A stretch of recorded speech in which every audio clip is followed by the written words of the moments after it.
Pemirsa, kita lanjutkan diskusi kita. Tapi sebelum diskusi dimulai, saya harus minta maaf ke sejawat saya, Sujiwo Tejo. Kelupaan tadi. Karena terlalu fokus dengan pertanyaan. Seperti juga Sujiwo suka melupakan bahwa sinden kesayangannya ke sini. Jadi jarang-jarang dia bawa sekarang. Saya nggak tahu apa karena terlalu banyak lawyer yang lihat-lihat, dia jarang bawa. Tapi malam ini memang kita perlu kesenian yang dibawakan oleh Sujiwo Tejo. Kenapa kita butuhkan? Karena seni itulah yang menghapuskan debu-debu dalam kejiwaan kita, dalam kehidupan sehari-hari. Pablo Picasso, pelukis Spanyol. Silakan Sujiwo Tejo. Oke, tapi saya mengajukan syarat, Pak. Pak Karni, karena di sini ada Pak Ugroseno. Ugroseno itu bapaknya Sentiaki, Pak. Itu memang galak kalau dibayang, Pak. Itu galak, Pak. Sentiaki aja galak, Pak. Apalagi bapaknya. Saya cuma mohon kalau saya salah-salah sama sinden saya, Mbak Intirtami, mohon saya jangan ditempeleng, Pak. Ayo. Saudara-saudara, wayang kulit kami, kenapa saya tidak turun ke jalan? Karena saya tidak merasa paling suci di dunia. Dosa terbesar koruptor adalah setiap kali ada koruptor tertangkap, semua orang merasa paling suci hidupnya. Kadal binatang yang kecil, kecil sedikit disebut cicak, besar sedikit disebut biawak, lebih besar lagi disebut buaya. Ada buaya sungai, ada buaya darat. Ruhut yang berbahaya, air mata buaya. Ada kadal yang terbang sampai tinggi, Pak Karni. Tinggi pula pendapatannya.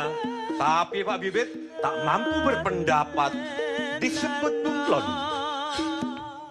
Pak Jentik lololopa, pemati oropa, yeropa metini bocah, yang gorek-gorek aduh. Kadal binatang yang kecil, kecil sedikit disebut cicak, belang-belang dikit namanya tokek. Manusia ngitung nasib, manusia ngitung bintang, bintang-bintang di langit dan di pundak jenderal-jenderal. Manusia ngitung nasib, ngitung kancing sendiri. Manusia ngitung nasib, ngitungin bunyi tokek. Tokek KPK, KPK, tokek polisi. Tokek. Mana mahasiswa kok diem? Tokek. Polisi. Gak tau. Bingung kalau gak tau apa?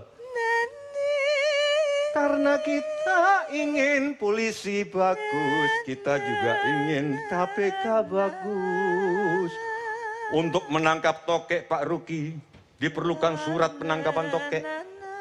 Untuk menangkap buaya diperlukan surat penangkapan buaya, Pak Roni. Untuk menangkap cicak diperlukan surat penangkapan cicak. Hanya untuk menangkap yang lain-lain yang tidak diperlukan surat. Hanya perlu hak, bukan hak. Bukan hukum acara pidana, tapi cuma hak di masa kecil. Datang seekor nyamuk. Hap, lalu ditangkap. Saya tambahin lagi, Pak. Mungkin gini, Pak Sisno. Pak Sisno mungkin gini. Datang seekor nyamuk pakai sarung, lalu ditangkap. Pak Jentit lololopa, oh mati ora apa, yen obah muteni bocah, yen urip golek duwe. Kadal binatang yang jelas, jelas sedikit namanya buaya, lebih jelas lagi disebut komodo, yang tidak jelas disebut rakyat. Tapi walau tak sejelas komodo, rakyat membangkitkan. Air liur komodo mematikan. Air liur rakyat adalah wujud new hope. Seperti tertulis di dalam sampul majalah Time. Wujud harapan baru terhadap pemimpinnya. Pak Jentit lololopa, mati ora oba. Jangan kau meragukan kepada rakyat yang tidak jelas. Karena sila kita masih sila kelima kita. Tetap keadilan sosial bagi seluruh rakyat Indonesia bukanlah keadilan sosial bagi seluruh rakyat yang jelas.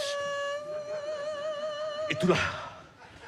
Dan saya memohon kepada para pendukung KPK, jangan membenci siapapun. Ingatlah ilmu cicak. Mau dia kagum tetap. Mau dia benci. Mau dia diborgol.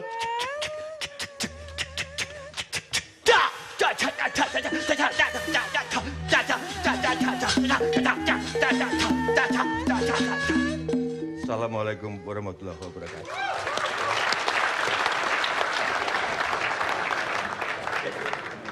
Pemirsa, kita lanjutkan diskusi kita. Sekarang saya mau ke mantan Wakapolri, Pak Komjen Pol Purnawirawan Ugroseno. Beliau ini menarik karena dari seluruh mantan Jenderal Polri itu mungkin beliau berbeda dengan yang lain. Tiba-tiba beliau tadi apa? Mau tempeleng. Kabar eskrim lagi. Sinden, Pak. Oh, sinden. Gimana saudara Jenderal melihat kasus ini sampai keluar kata-kata yang dibilang Sujiwo tadi? Baik, terima kasih Pak Karni, Bapak-bapak dan sekalian. Dari dalam permasalahan pemberhentian pertama dan penunjukan calon Kapolri, bagi saya juga tidak ada masalah, Pak. Saya tanggal 10, saya SMS Pak Budi Gunawan. Selamat Bud, titip poros maritim, saya itu aja. Terima kasih. Nah kemudian hari Senin, Selasa lah mulai muncul isu tersangka, kita mulai kaget yang dari luar. Kaget dari luar, terus saya mulai telusuri ada apa nih kok sampai seperti ini. Nah ternyata dalam pemberhentian Kapolri Jenderal Sutarman dan penunjukan calon Kapolri tidak melalui mekanisme yang pernah saya ikuti, yaitu pada saat terakhir waktu saya Wakapolri penunjukan Pak Sutarman. Saya bilang kok bisa begini? Nah, akhirnya saya lihat suratnya, saya cari informasi, diajukan 9 bintang 3.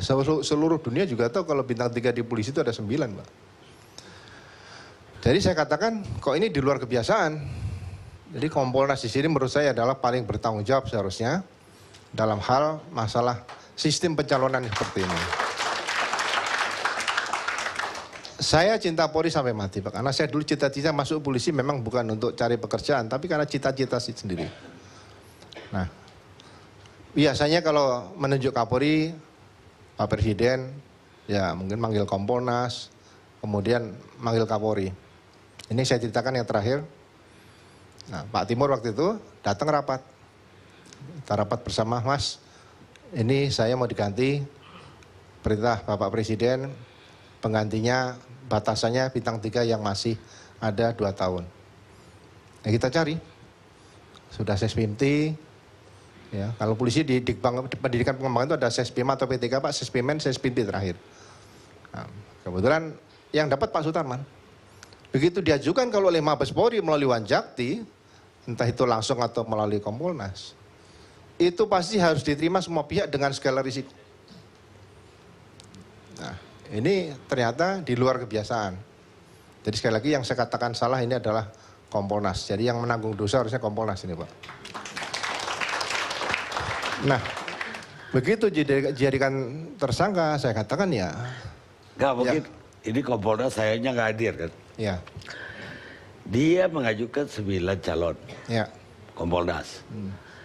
Itu ada nggak yang melanggar dari ketentuan? Artinya kebiasaan bukan undang-undang ya, harus punya waktu 2 tahun sebelum pensiun. 9-9-nya mungkin juga masih punya kesempatan 2 tahun lebih. Ya mungkin dibilang orang itu kan hak prerogatif presiden untuk memberhentikan. Ya. Ya, itu mungkin hak prerogatif presiden. Tapi proses pengangkatan ini yang saya soroti, karena kalau tidak melalui Wanjakti, siapa yang bertanggung jawab sini, Pak? Dan yang saya baca, saya nggak tahu kalau ada surat dari Kompolnas atau Menko Polhukam. Tapi saya katakan ini yang ada surat dari Menko Polhukam. Ini, loh, kok bisa seperti ini? Gitu, Pak. Harusnya memang surat Kompolnas menurut undang-undang. Ya. Walaupun Menko Polhukam adalah ketua dari Kompolnas. Ya, paling tidak Kompolnas minta Wanjakti Polri, Pak, dari dulu. Yang tahu polisi ini Polri, Pak. Bukan TNI, bukan dari menteri yang bukan, Pak. Yang tahu polisi, yang tahu anggota polisi calon Kapolri adalah Polri, Pak. Nah, kalau sistem ini dirubah, saya pasti ikut marah karena saya masih cinta Polri, Pak. Tapi saya katakan kalau itu sudah dipilih oleh Wanjakti Polri, apapun saya pasti ikuti, saya dari jauh pasti saya berikan doa restu. Nah, ini permasalahan munculnya dari situ. Makanya pada saat kemudian muncul isu tersangka, sekali lagi saya mohon maaf, ya, saya tetap yang saya jaga adalah integritas organisasi Polri, Pak. Kita pernah mengalami, ya mohon maaf dengan saya katakan mantan Kapolri berhubungan dengan hukum. Nah sekarang calon Kapolri berhubungan dengan hukum. Nah saya minta waktu itu ya mohon dengan segala hormat secara ksatria, calon Kapolri karena ada masalah dengan hukum, selesaikan hukumnya dulu. Sementara ya mengajukan mundur kepada negara. Ya terima kasih. Siapa tahu nanti urusan selesai, masih ada waktu, Pak. Pak Budi Gunawan waktu masih cukup. Apalagi kalau nanti undang-undang masalah aparatur sipil negara, berarti pensiun eselon 2 bisa sampai 60, masih banyak waktunya. Nah, saya berharap waktu itu mundur sehingga ya dilakukan pencalonan ulang. Karena yang saya lihat prosesnya sampai DPR pun juga kok mulus-mulus sekali. Tapi itu situasi politik, saya belum bisa menjangkau sampai sana karena otak saya belum pernah bermain di politik. Padahal saya juga ditawari jadi salah satu sekjen, tapi saya tolak karena saya belum bisa jadi sekjen, Pak. Baru komjen, jadi sekjen mungkin lebih atas. Nah, mohon izin, kemudian muncul kasus penangkapan. Kita, Pak, yang udah purnawirawan, itu sudah menanamkan nilai-nilai yang bagus, Pak, pada anggota. Contoh, saya memang spesialis penangkap perampok bersenjata, Pak.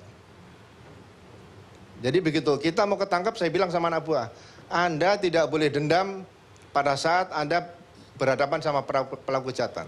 Jaga keamanan.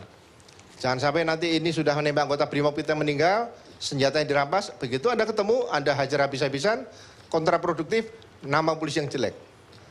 Jadi walaupun sudah purnawirawan, saya tetap ikut menjaga nama ini, Pak. Nah makanya waktu katakan proses kemarin, saya melihat dengan kondisi emosi ya. Memang kalau ditanya dari junior saya tidak pernah nempeleng, Pak. Tapi dalam hati saya keluarkan emosi saya, ya kasihan Pak Wakapolri, ditanya tadi Pak Kani katakan, beliau belum bisa menjawab. Ya kan? Kemudian setelah itu, nah ternyata memang itu proses penangkapan yang sudah diketahui. Seharusnya ini ke depan juga bagi saya, KPK juga kita sikapi, Polri juga kita sikapi bagaimana penegakan hukum. Ya, menurut saya etika penegakan hukum dibangun lah. Baik KPK, contoh KPK saya waktu sebelum pensiun saya katakan, KPK juga kadang-kadang melanggar etika. Sebetulnya kita semua ini melanggar, Pak, melanggar hukum. Salah satu contoh, seorang tersangka kalau sudah ditahan, itu tidak boleh, Pak, dibon, diperiksa, apalagi dikasih rompi, itu juga nggak boleh, Pak. Seseorang kalau sudah jadi tersangka ditahan, harus ditempatkan di suatu tempat, tidak boleh dibawa kemana-mana. Nah ini mungkin suatu saat kalau kita mau perbaikan hukum ya ke depan ya, mari kita bangun hukum secara bersama-sama, yang beretika, etika kenegaraan, etika... Oh maksud Bapak, tersangka dipublikasikan pakai rompi? Iya, Pak, nggak boleh sebenarnya, menurut saya. Jadi disimpan di tempat, digigit nyamuk demam berdarah juga nggak boleh, tidur ngorok pun harus dipisahkan. Jadi kalau seorang penyidik sudah nahan orang, Pak, itu darahnya pun nggak boleh keluar, air mata nggak boleh keluar. Ini yang harus kita ciptakan ke depan nanti. Jadi apalagi dibawa wirawiri pakai rompi itu menurut saya juga nggak bagus. Apalagi diajak mencari barang bukti, itu jangan sampai, Pak. Ini mungkin yang dengan kejadian ini mari kita sikapi ke depan nanti supaya ya kalau semua sepakat dengan yang terbaik ya apa salahnya. Kalau menurut Jenderal sendiri, ditetapkannya atau ditangkapnya BW oleh Mabes. Salahnya di mana? Ya, saya bilang gini, siapapun lah. Kita juga ingin menguatkan KPK dan Polri, Pak. Saya katakan dengan rekan-rekan masih diskusi, kita brainstorming dengan tim. Kalau misalnya KPK akan menentukan seorang menjadi tersangka, memang kalau di KPK kalau sudah tersangka itu jarang mundur lagi, Pak. Karena KPK menghindari pasal 78 KUHP. Itu, jangan sampai dituntut dia kalau menghentikan. Jadi kalau sudah namanya menyangkut tersangka, apalagi menyangkut pejabat negara lah, katakanlah KPK atau polisi mau nangkap KPK, KPK nangkap polisi, sampaikan sama pimpinannya saja, Pak. Ya, misalnya KPK mau menyatakan seorang tersangka, ya ketemu Pak Kapolri, datang Pak Kapolri, kami sudah penyidikan sampai sekian, mohon Bapak backup kami kan. Saya rasa kalau ini bisa dilakukan, KPK masuk ke TNI, kalau dia melalui Panglima, saya rasa pasti di backup, Pak. Polisi sebaiknya juga gitu, kalau misalnya mau nangkap seseorang pejabat negara, gubernur, menteri, bupati, ya sampaikan sama Bapak Presiden, sebagai kepala negara Presiden. Bapak Presiden kami mau meriksa, menaikkan status tersangka gubernur, mohon Bapak, mohon 200, Pak. Mohon 200 kan kalau orang mau kerja kan pamitan juga malah lebih bagus. Nah, ini ke depan memang harus dibangun masalah etika. Kalau nggak dibangun seperti Pak Karni, yang saya khawatirkan nanti ya, mohon maaf saya tidak pinter. Cuma saya tidak terlalu goblok juga. Nanti negara ini yang paling berat adalah Basarnas, Pak. Karena dia harus menyiapkan satuan-satuan tugas untuk menghadapi bencana hukum, Pak. Lebih berat dari bencana air Asia, Pak. Saya kira sekarang juga udah bencana hukum. Cuma Basarnasnya nggak ada, saya lihat. Tapi kembali, jadi ada kesalahan dalam penangkapan BW atau tidak menurut itu? Ya saya lihat kalau sudah terjadi, oke lah kita ya mungkin bangsa Indonesia daripada nunggu lebaran minta maaf kan setiap saat.